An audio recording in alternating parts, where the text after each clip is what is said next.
Can I get a woo woo? Welcome to the Woo Woo and You podcast. I am your host, B. Marie. And if you love all things manifestation, sound healing, auras, tarot, astrology, numerology, or anything else considered woo, then you are in the right spot. So sit back, relax, and let's dive in.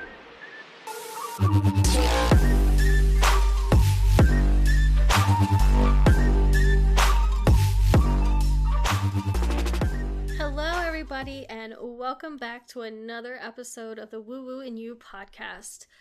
Today, I am very excited to be doing this podcast because I have been taking an astrology course, and although I'm only 2 weeks in, I want to share what I have been learning with you guys. Because if you're anything like me, maybe you're interested in astrology and you looked up your birth chart and you looked at it and you were confused. You said, what is this? What am I looking at? I don't understand anything. And that's basically what happened to me when I started looking at my birth chart. I had no idea what the signs meant, what the houses meant, or anything like that. So while I'm still in learning mode, and given I'm only 2 weeks into this course, I just want to share some basics with you.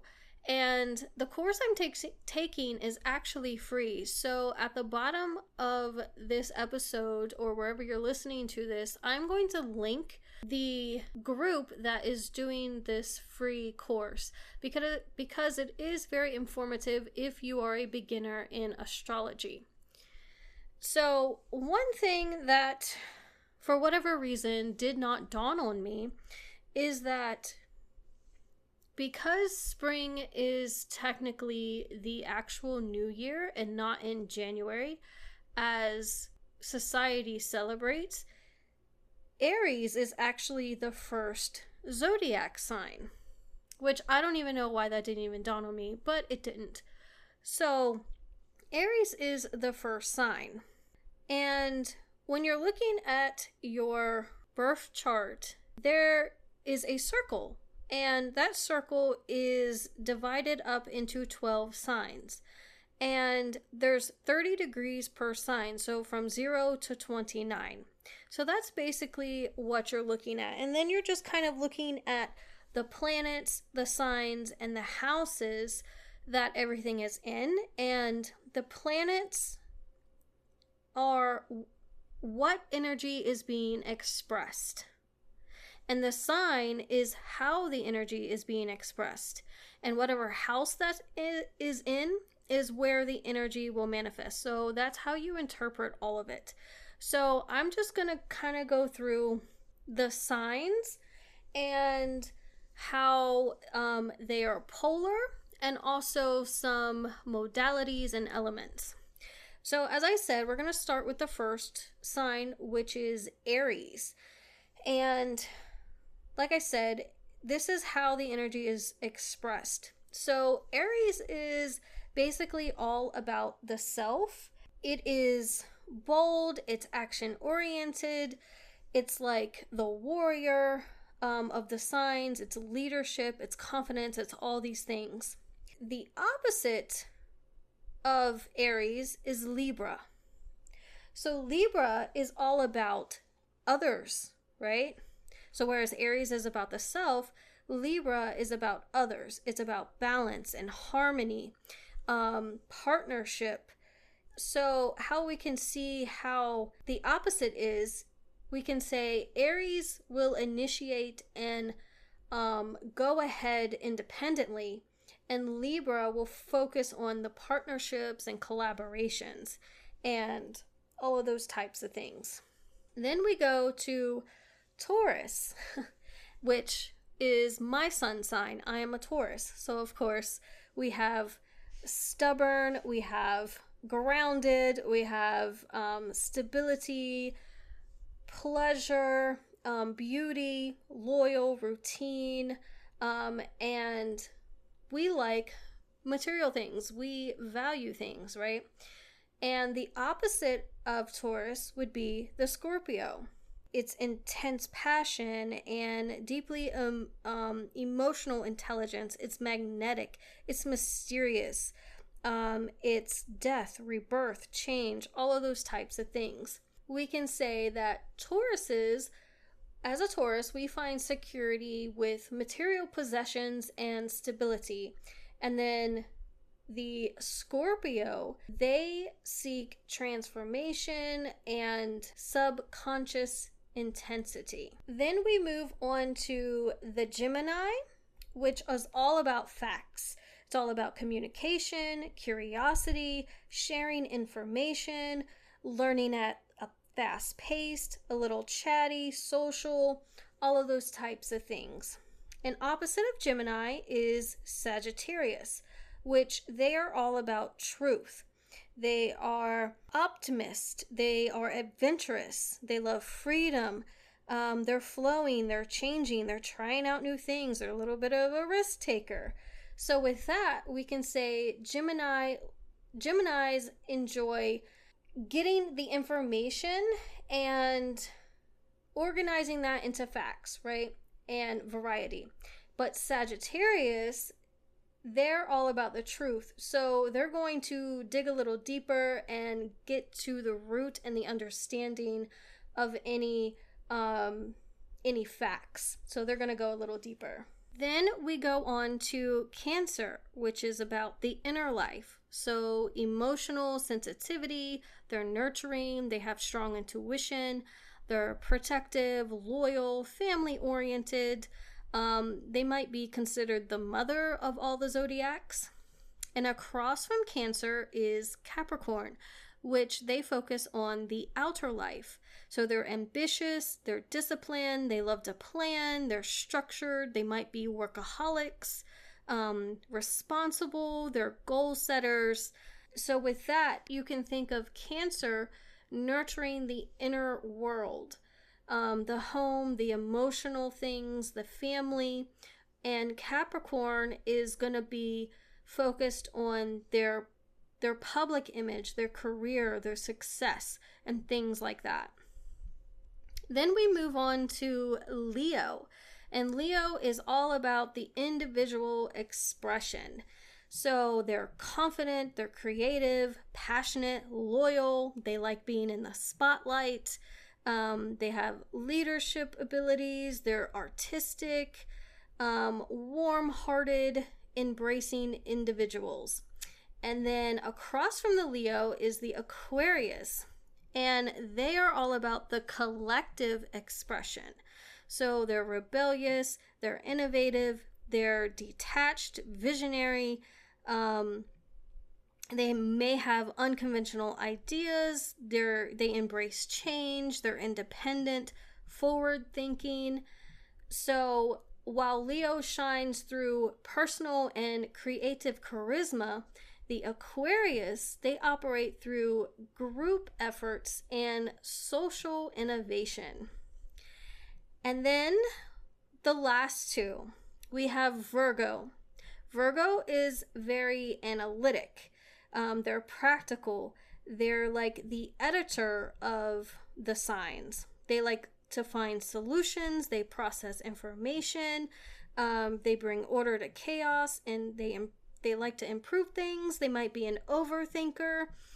And then across from that is Pisces, which is intuition. So dreamy, spiritual connection, creative.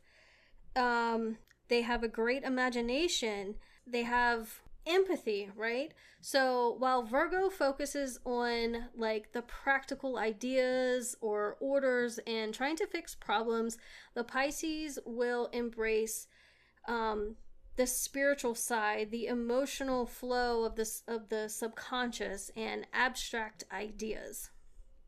So these polarities, you can think of them as like sister signs, because they bring a balance to the chart. So for every sign, when you look across, is going to be their opposite. So that's how you can think of the opposite. It's the same energy, it's just a different perspective.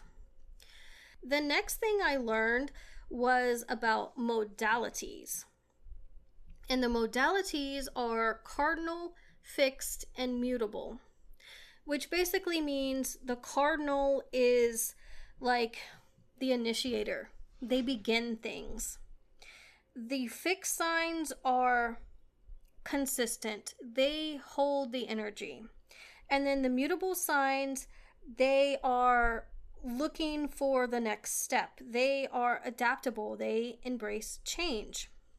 And if you go around the wheel of the chart, there's a pattern to it. It's cardinal, fixed, mutable. Cardinal, fixed, mutable. So it's every third sign. And this is basically how energy moves. It gives it direction and purpose.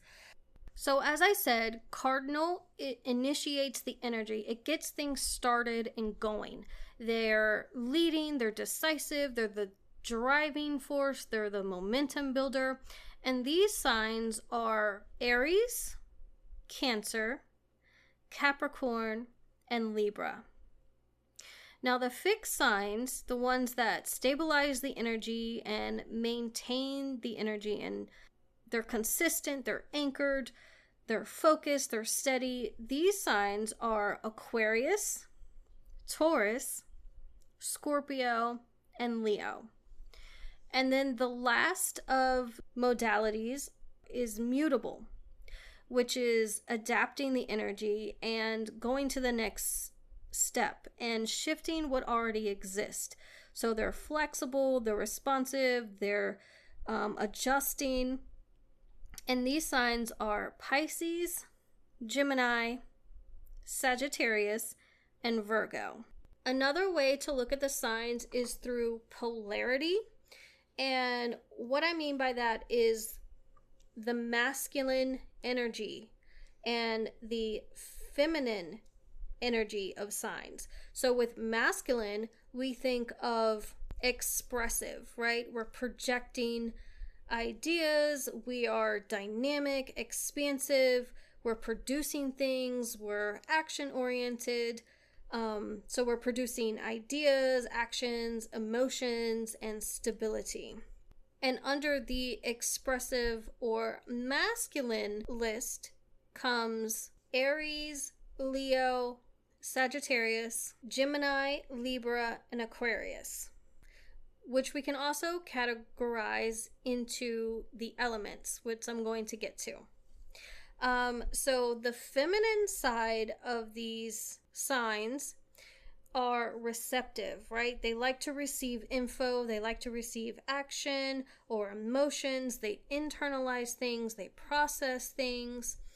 And these signs are Cancer, Scorpio, Pisces, Taurus, Virgo, and Capricorn.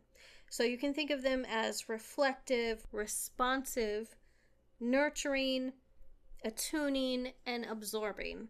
So that's another way that you can look at the signs, is just see if they are expressive and masculine or if they are receptive and feminine. And the last way that we can categorize the elements is through the elements of fire, air, water, and earth. And this is how the energy is being fueled. So under fire, we think of bold, energizing, action-driven, instinctive, right? So these signs are Aries, Leo, and Sagittarius. And then we have the air element. With air, we think about the mind. So we think of intellectual, curious, communicative, and conceptual, right? So these signs are Gemini, Libra, and Aquarius. The third element is water. With water, we think of emotion. We think of intuition, sensitive or perceptive.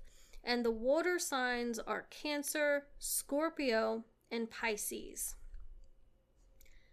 And the very last element is earth. And with earth, we can think of being grounded, steady, practical, and tangible. So these signs are Taurus, Virgo, and Capricorn. And if you notice, in each of the fire, air, water, and earth elements, you're going to have one of each of a cardinal, a fixed, and a mutable sign. So for example, in the fire example, so we have Aries, Leo, and Sagittarius. Aries is going to be the cardinal fire sign. Leo would be the fixed fire sign, and Sagittarius would be the mutable fire sign. So this is just how the energy is fueled. So Aries would be the starting fire, so right? They would initiate things. So Leo is going to hold the emotions. And then with Sagittarius being the mutable fire sign, they are going to change the status quo, right? And the same thing for air. You have the cardinal Libra, you have the fixed Aquarius, you have the mutable Gemini. With water, you have the cardinal Cancer, the fixed Scorpio, and the mutable Pisces. And within earth, you have the cardinal Capricorn, the fixed Taurus, and the mutable Virgo. So when you start to understand just the basics of the signs and recognizing the patterns, you can start to see some things in yourself as well. So for example, I am, like I said, a Taurus sun. So I'm a fixed earth sign. So I'm grounded, I'm practical, I like material things, I like beautiful things. But I have a Capricorn moon. And Capricorn moon is a cardinal earth sign. So I enjoy planning and goal setting. I love like the subconscious realms. I like planning. I might be classified as ambitious. I like structure. And then my rising sign is a Gemini. So I'm a rising Gemini, which means it is a mutable air sign. So that means I enjoy facts, I enjoy sharing information, and that's probably why I even started a podcast. Just because I enjoy sharing what I learn and what I find interesting, right? Can be fast paced, so I've been told that I eat fast, and I know I eat fast. I'm a little restless sometimes. I'm very curious. I do enjoy learning. So when you start to learn the basics and look at things in your chart, you can really start to understand yourself better. And I encourage anyone who is interested in astrology to start learning the basics so you can understand yourself better. And like I said, I'm going to leave the link below the show notes. So if you are interested in the class that I'm taking, it's 12 weeks. So she has one class per week. It is recorded, so if you miss any, you can watch the replays and take notes. But like I said, she really starts from the beginning and gives you a good foundation so you can start to learn the basics of chart reading for astrology. So with that is it for this episode. I hope you enjoyed the astrology episode today. I may share more in the upcoming episodes depending on what I learn. So with that, I hope you have a great day, and I will see you next month. Bye! Thank you so much for tuning in today. If you would like the links to anything that was discussed, please see the show notes. Or of course, you can visit our website at www.thewoowoonyou.com. Or you can follow us on Instagram and TikTok at thewoowoonyou for more woo.